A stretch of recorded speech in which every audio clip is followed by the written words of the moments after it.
Assalamualaikum warahmatullahi wabarakatuh. So, G20, or the Group of 20 Finance Ministers and Central Bank Governors, is an organization of 19 countries and the European Union.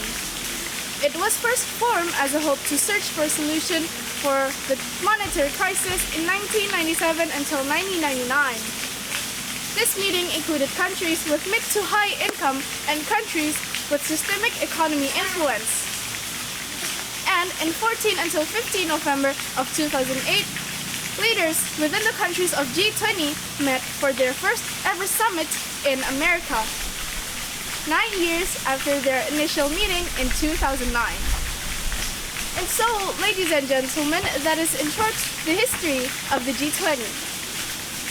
My name is Azka and I am from Maninsan Cindika, Padang Pariaman, standing right here to answer the question of why does G20 matters?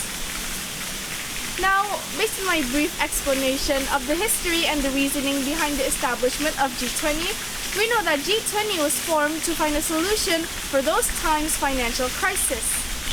But is that all?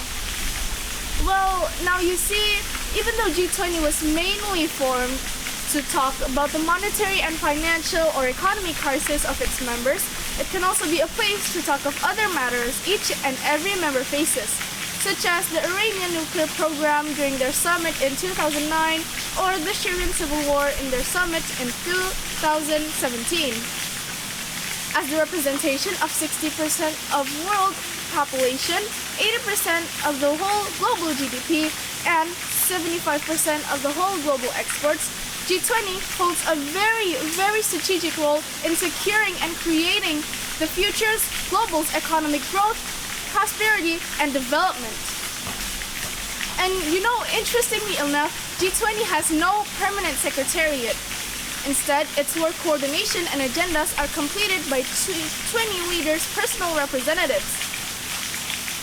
And it also rotates its presidency each year in between its members through the decision of its consensus,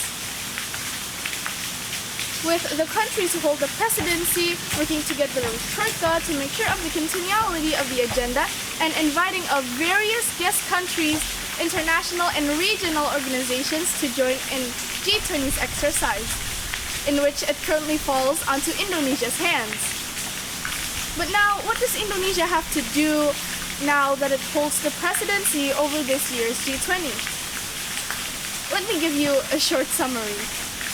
Countries who hold the presidency of that year will have the responsibility of establishing the agenda.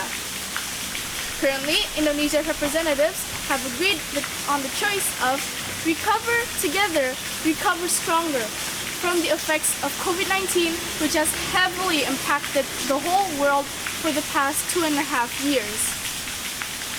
And with the emphasis from Indonesia's President Joko Widodo, to leave nobody behind. And so, ladies and gentlemen, with those facts in mind, I would hope that you all just see how important G20 is to all of us. G20 has helped Indonesia gain much more benefits than it would have if it just stood alone.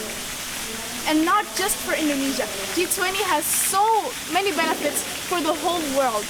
Not just for Indonesia, not just for the countries within G20, but for the whole world as a whole.